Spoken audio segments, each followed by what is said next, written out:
여러분 바디메오를 아시는지요? 사실 엄청 유명한 인물, 사람입니다. 제가 주일학교 다닐 때, 그리고 자라서 청년이 되어서 주일학교 선생님으로 교사로 섬길 때, 또 신학교에 가서 교육전사로 유초동물로 지도할 때 진짜 무척이나 많이 불렀던 노래에 등장하던 아주 유명한 인물입니다. 아마 여러분도 들어보셨을 겁니다. 이런 찬양. 예수님이 말씀하시니 물이 변하여 포도주 됐네. 무슨 노래 처음 듣는 표정으로 이렇게 예수님 말씀하시니 물이 변하여 포도주 됐네라는 그 2절에 바디메오가 등장합니다. 예수님이 말씀하시니 바디메오가 눈을 떴다네. 예수님 나에게도 말씀하셔서 새롭게 변화시켜 주셔서 그런 찬양입니다. 3절에는 거친 파도가 잠잠해지고요, 4절에는 죽은 나사로가 등장합니다. 예수님이 말씀하시니 죽은 나사로가 살아났다네. 그런 찬양입니다. 요즘은 이런 찬양 안 부르죠. 주로 CCM 이렇게 복음성가 부르지, 옛날에 이런 성경의 내용을 가지고 가사를 가지고 찬양을 많이 불렀었어요. 그때 등장했던 바디메오, 오늘 본문에 등장합니다. 네, 바디메오, 이 사람은 앞을 보지 못하는 맹인이었고 거리에서 구걸하며 살아가던 거지였습니다. 그가 예수님을 만나게 되고 방금 전 불렀던 노래의 가사처럼 눈을 뜨게 됩니다. 그런데 마가가 기록하는 이 마가복음서에서 예수님의 치유의 이야기, 이전에는 수많은 사람들이 예수님께 고침을 받았죠. 병 고침을 받고 나음을 받고 귀신 들린 자가 온전하게 되고 했었는데, 마가가 기록하는 마지막 치유의 이야기가 바로 이 이야기입니다. 바디메오를 끝으로 더 이상 주님은 병자를 고치지 않습니다. 그만큼 이 바디메오의 치유의 이야기는 의미가 있는 그런 이야기이기도 합니다. 무엇인가 처음과 끝은 그만큼 중요하고 의미가 있지 않습니까? 바디메오가 예수님이 치유한 마지막 사람이라는 겁니다. 무슨 의미가 있는 것일까? 왜 마지막 치유의 병자가 맹인이었을까? 그 많은 병자들 가운데 하필이면 맹인이었을까? 결론부터 말씀드리자면 본문의 맹인, 거지, 바디메오는 예수님이 누구신지 제대로 보지 못하고 알지 못하고 있던 영적인 맹인이라고 할 수 있었던 제자들과 또 종교 지도자들과 비교가 됩니다. 바디메오가 육적인 소경이었다면 제자들은, 당시 종교 지도자들은 영적인 맹인이었던 겁니다. 해서 예수님을 통하여서 육적인 소경 바디메오가 눈을 뜨게 되는 이 사건은 영적인 맹인들도 예수로 인하여서 눈을 뜨게 될 거라는 그런 소망을, 그런 짐작을 하게 되어지는 거죠. 그리고 더 나아가서 우리의 어두운 눈도 뜨게 하실, 내 삶의 예수가 어떤 의미인지, 내 삶의, 내 가정의, 내 일터의 예수가 어떤 의미인지 제대로 알게 하시는 성령 하나님의 은혜도 우리가 사모하며 소망하게 됩니다. 자, 이제 본론 속으로 들어가 봅시다. 46절입니다. 같이 읽죠. 시작. 그들이 여리고에 이르렀더니 예수께서 제자들과 허다한 무리와 함께 여리고에서 나가실 때에 디메오의 아들인 맹인거지 바디메오가 길가에 앉았다가, 여리고가 등장합니다. 여리고는 이전 예수님이 계시던 베레아에서 예루살렘으로 가는 그 첫 관문이라고 할 수 있습니다. 거리적으로는 예루살렘에서 약 27km, 30km 안 되는 거리에 떨어져 있었던, 이제 곧 여리고를 통과해서 곧 예루살렘에 가게 될 겁니다. 그만큼 예루살렘에 가까이 오신 예수님이십니다. 그곳을 지나가십니다. 예루살렘을 향해서. 그런데 그때 한 사람이 등장하죠. 길가에 앉아있던 맹인입니다. 이 사람은 오늘 본문에 소개되는 것처럼 디메오의 아들로 알려진 사람입니다. 이 지역 사람들은 이미 다 알고 있는, 쟤 디메오의 아들이구나, 다 알고 있는 아주 유명 인사입니다. 특별히 이 바디메오의 이 바는 누구누구의 아들, 이런 의미입니다. 즉 바디메오는 디메오의 아들이라는 표현 그대로인 것입니다. 해서 이 사람의 진짜 이름이 바디메오인지 아니면 그냥 쟤는 디메오의 아들이야 라고 불리는 그런 의미에서의 바디메오였는지는 정확하지 않습니다. 이름이 바디메오였는지 그냥 디메오의 아들이라는 그런 표현인지, 여튼 이 사람은 길에 앉아서 구걸을 하는 거지였습니다. 생각해 보십시오. 디메오의 아들 바디메오, 그러면 아버지가 있다는 얘기잖아요. 아버지가 디메오라는 사람 있잖아요.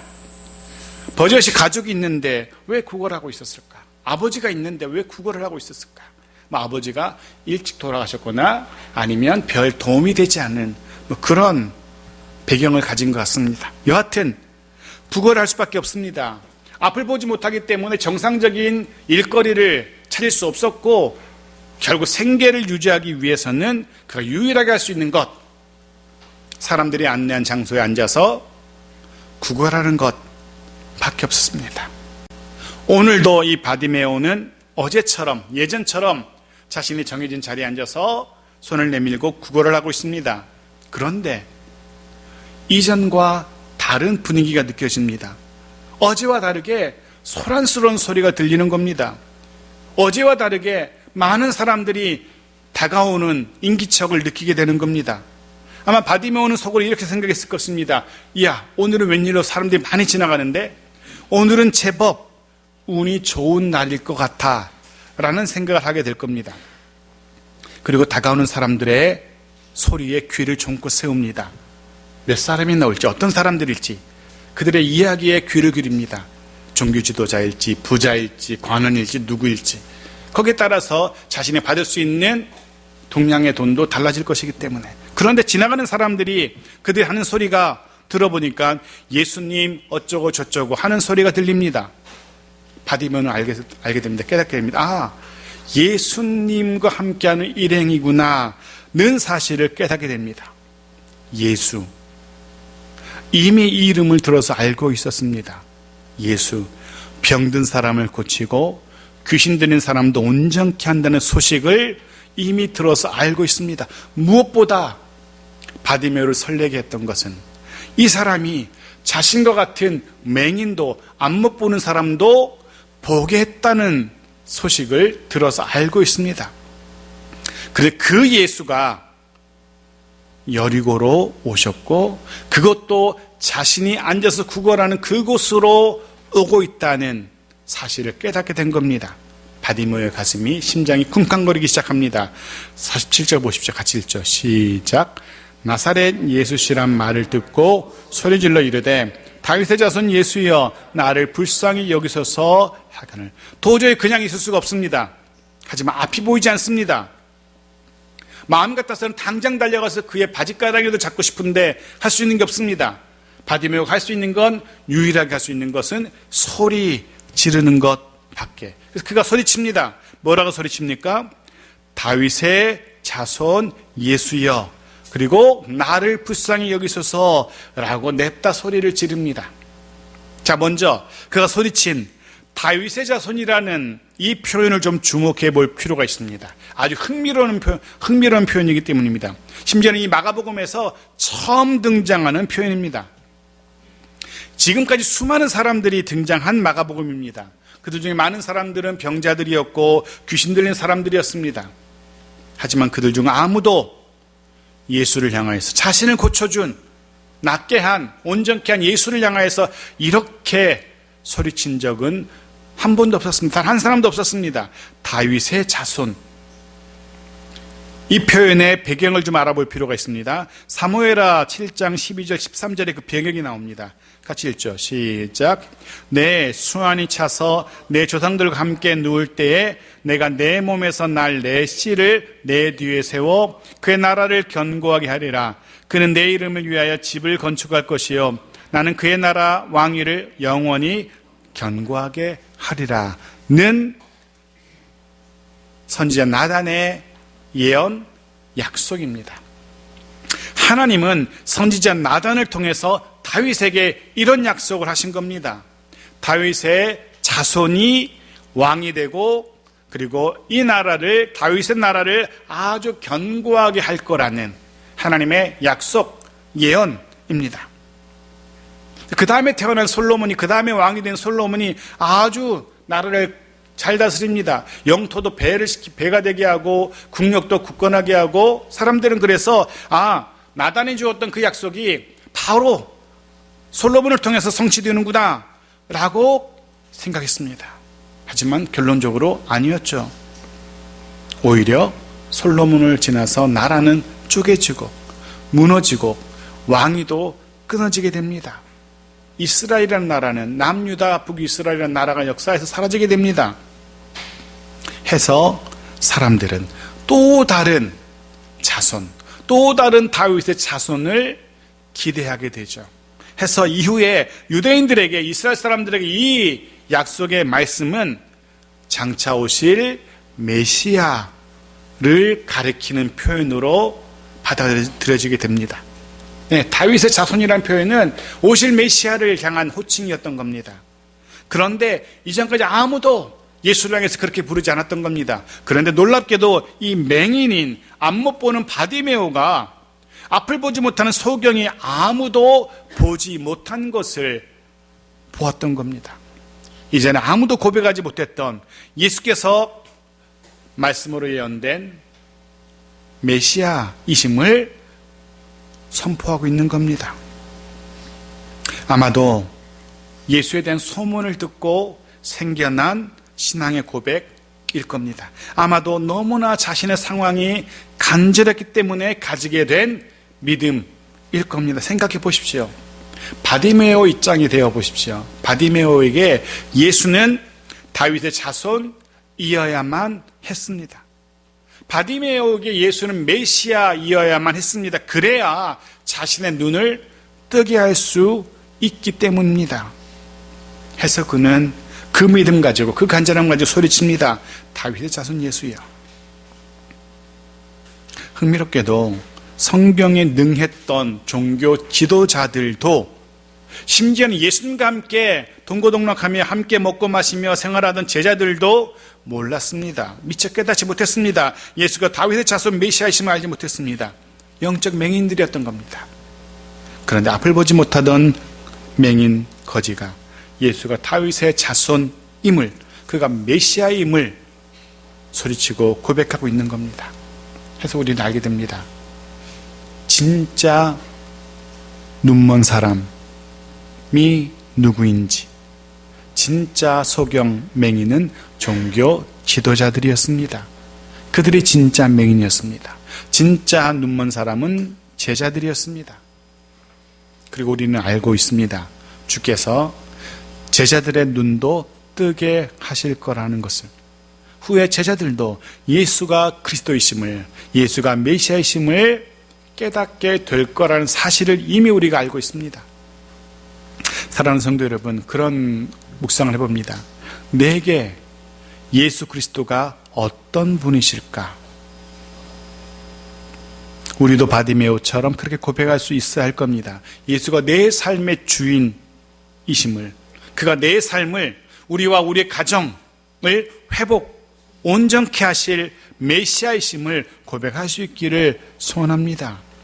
주의 성령께서 저와 여러분의 눈도, 영의 눈도 뜨게 하셔서 해서 예수 그리스도가 내게 어떠한 의미인지, 어떠한 존재인지 제대로 알고 고백할 수 있게 되기를 주의 이름으로 축복합니다. 바디메오의 외침이, 그의 외침이 이어집니다. 그가 외칩니다. 나를 불쌍히 여기소서. 놀랍게도 바디메오는 알고 있었습니다. 비록 예수가 메시아일지라도 자신을 불쌍히 여기지 않는다면 아무 소용이 없다는 것을 그는 알고 있었습니다. 제가 가끔 자주 하는 말이죠. 하나님이 힘이 없는 분이라면, 능력이 없는 분이라면 아무리 나를 사랑하시고 나를 불쌍히 여겨도 내게 아무런 도움이 되지 않습니다. 반대로 하나님이 무한한 힘을 가지고 무한한 권능을 가지고 계신다 할지라도 나를 불쌍히 여기지 않는다면 또한 내게 아무런 소용이 없습니다. 내게 관심이 없으시다면, 나를 바라보지 않으신다면 나에게 아무 도움이 안 되는 겁니다. 둘 다 만족해야 돼요. 하나님은 능하신 하나님이어야 되고 나를 불쌍히 여기신 하나님이어야만 내게 도움이 되는 거죠. 해서 시편 기자는 이렇게 고백합니다. 시편 34편 15절 말씀 보십시오. 같이 읽죠. 시작. 여호와의 눈은 의인을 향하시고 그의 귀는 그들의 부르짖음에 기울이시는도다. 여호와의 눈이 나를 향하시기를, 그의 귀가 나의 소리, 나의 부르짖음을 들으시길. 이것이 시인의 간절한 바람이었습니다. 사랑하는 성도 여러분, 또한 이것이 저와 여러분의 간절한 부르짖음, 소망이어야 합니다. 예수 그리스도의 긍휼을 구해야 됩니다. 그의 관심을 구해야 됩니다. 주께서 그의 얼굴을 우리에게로 향하여 드사 나를 불쌍히 여기시기를, 우리와 우리 가정, 우리 일터를 긍휼히 여기시기를 기도해야 됩니다. 지금 바디메오는 주님의 관심을, 주님의 긍휼을 기대하며 소리치고 있습니다. 우리도 그래야 됩니다. 주님의 긍휼을 바라며 우리 심령으로 부르짖어야 됩니다. 자, 48절입니다. 같이 읽겠습니다. 시작. 많은 사람이 꾸짖어 잠잠하라 하되 그가 더욱 크게 소리질러 이르되 다윗의 자손이여 나를 불쌍히 여기소서 하는지라. 사람들이, 아마도 제자들, 그리고 예수님과 함께 순례의 길을 걷는 또 다른 예루살렘으로 향하던 순례자들일 겁니다. 그들이 소리치는, 시끄럽게 소리치는 바디메오를 향해서 화를 냅니다. 조용히 해라고. 아마도 구걸하는 거지가 자신들을 향해서 구걸하려고 달려온다고 생각했을지도 모르겠습니다. 이 사람 때문에, 이 맹인 거지 때문에 자신들의 순례의 길이 지체될지도 모른다라고 생각했을 겁니다. 해서 조용히 하라고 책망하고 꾸짖습니다. 아마 좋게 이야기하지 않았을 겁니다. 온갖 욕을 하면서 그에게 조용히 하라고 소리쳤을 겁니다. 바디메오 입장에서 충분히 주눅이 들 수 있습니다. 만일에 제가 바디메오의 입장이었다면, 사람들이 그렇게 자신을 향해서 조용히 하라고 소리쳤다면 아마 저는 잠시 잠잠했을 겁니다.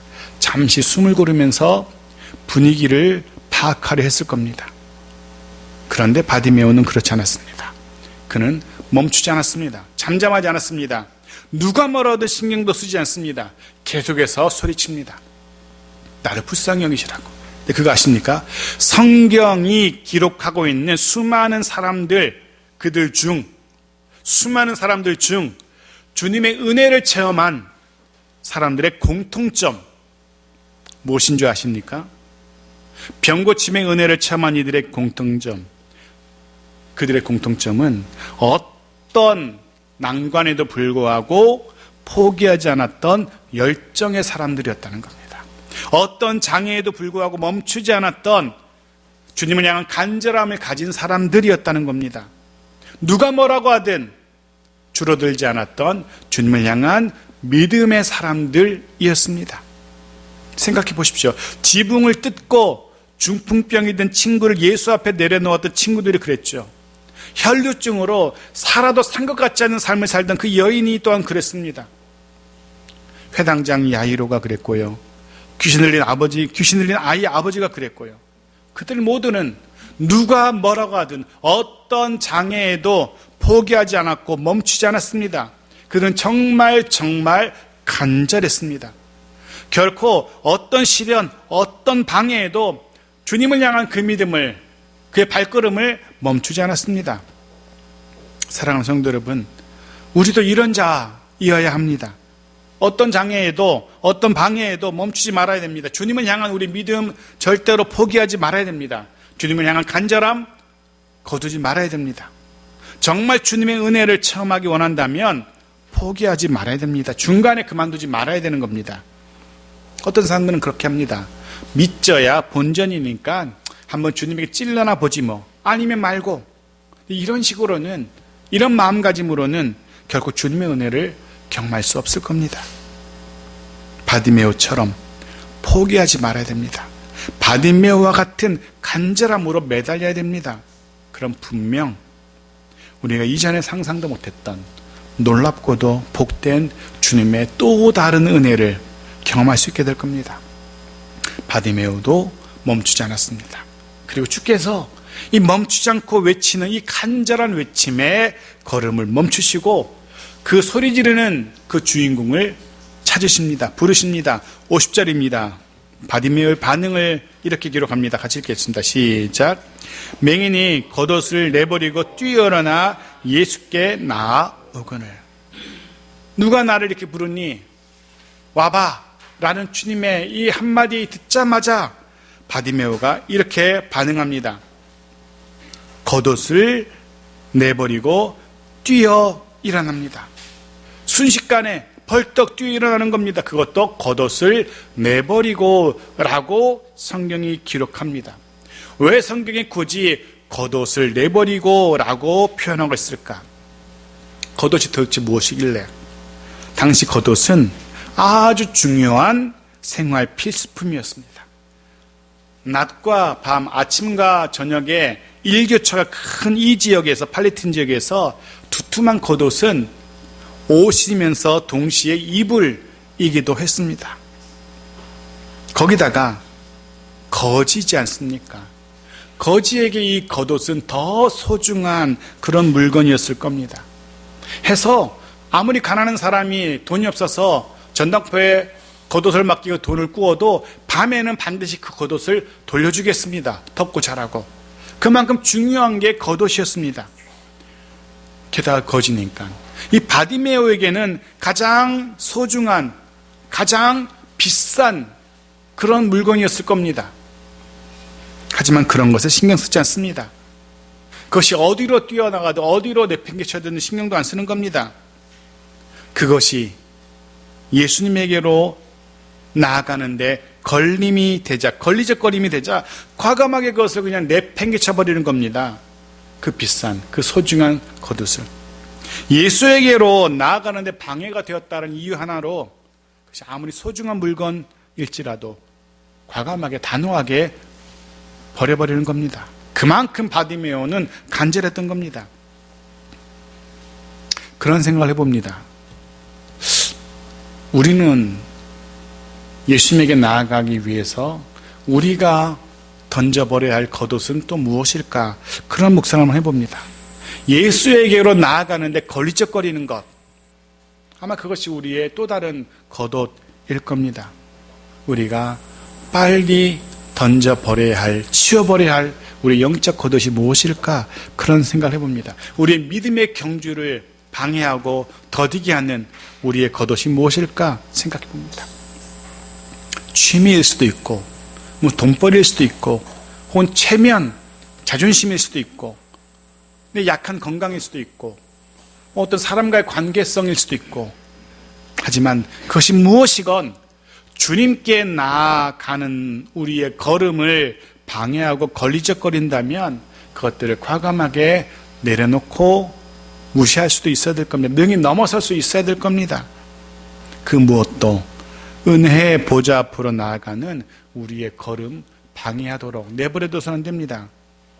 우리의 믿음의 행진에 걸림이 되지 않도록 그렇게 해야 될 겁니다. 맹인 바디메오가 그랬던 것처럼.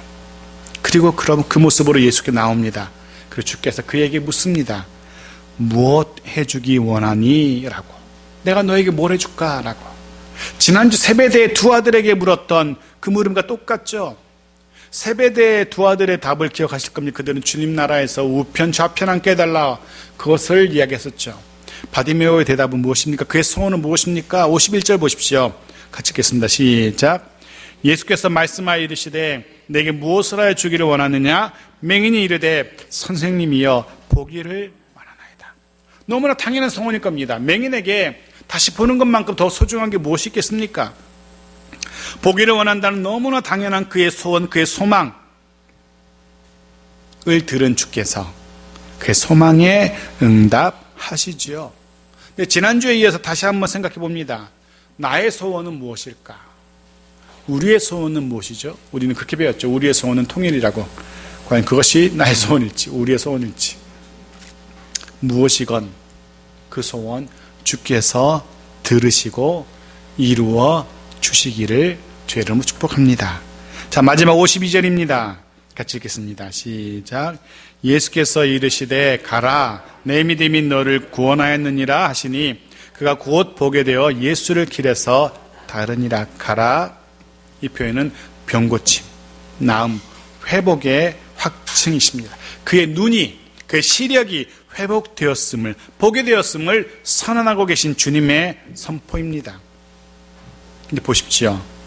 바디메오가 평생의 소원이었던 눈을 뜨게 됩니다. 다시 보게 됩니다. 그런데 가정으로 회복된 일상의 삶으로 돌아가지 않습니다. 분명 눈을 뜨게 되면 하고 싶은 것들 얼마나 많았겠습니까? 아마 그런 상상을 하면서 그 어둠의 시간을, 그 칠흑 같은 시간들을 아마 바디메오가 견뎌왔을지도 모릅니다. 눈을 뜨게 되면 이런 거 해야지라는 그런 상상 속에서 아마도 얼굴을 보면서 가족들, 친구들과 함께 즐거운 시간을 보내야지 그런 소망을 가졌을 겁니다. 좋은 만난 식당에 가서 맛있는 것도 먹어보고 싶었을 겁니다. 놀이동산도 가보고 싶었을 것이고 자유롭게 산과 바다로 훌쩍 여행도 떠나고 싶었을 겁니다. 상상 속에서만 가능한 일이었죠. 그런데 이제 상상만 했던 일들을 실제로 할 수 있게 된 겁니다. 바디메오는 그렇게 하지 않습니다. 바디메오는 그런 모든 꿈꾸던 일상의 삶을 포기하고 주님을 따라 나섭니다. 본문은 이렇게 기록하죠. 예수를 길에서 따르니라. 예수를 따르니라. 예수를 따라서 함께 그 길을 가고 있는 겁니다. 예수 덕분에, 예수로 인하여 보게 된 바디메오입니다. 이제 그의 인생 2막을 새롭게 시작할 수 있게 된 바디메오입니다. 이전과는 전혀 다른 새로운 삶, 그 삶을 예수를 위해서 살기로, 예수께 맡기기로, 자신의 삶 전부를 예수께 맡기기로 결단한 겁니다. 저는 이 장면에서 찬송가의 가사가 떠올랐습니다. 세상 즐거움 다 버리고 세상 자랑 다 버렸네. 주 예수보다 더 귀한 것은 없네. 예수밖에 없네. 바디메오의 마음이 그랬을 겁니다. 눈을 뜨게 된 바디메오, 그의 고백이 이랬을 겁니다. 바디메오에게는 그 어떤 시간도, 그 무엇도, 그 누구도 예수님보다 더 소중할 수는 없었던 겁니다. 바디메오에게는 예수 그리스도가 세상 전부였고 온 우주였던 겁니다. 그래서 그에게 자신의 새로운 삶을 완전히 헌신하고 있는 겁니다. 사랑하는 성도 여러분, 바디메오의 이 모습이 저와 여러분의 모습과 고백이기를 소원합니다. 주님으로 인하여 우리의 영의 눈이 열리기를 소원합니다. 예수 그리스도, 그분이 나의 주님이심을, 나의 구주이심을, 내 모든 것임을 고백하는 우리들에게 소원합니다. 우리도 바디메오처럼 예수 그리스도, 나의 주, 나의 하나님을 위하여 이 우리의 삶을 주께 맡기는 그런 믿음의 결단이 있는 우리들이기를 축복합니다. 또 한 주간 이 고백을 따라서 이 찬양의 가사와도 같은 은혜 가득한, 주님 가득한 복된 삶을 살아가는 저 여러분 모두이기를 주의 이름으로 축복합니다. 아멘.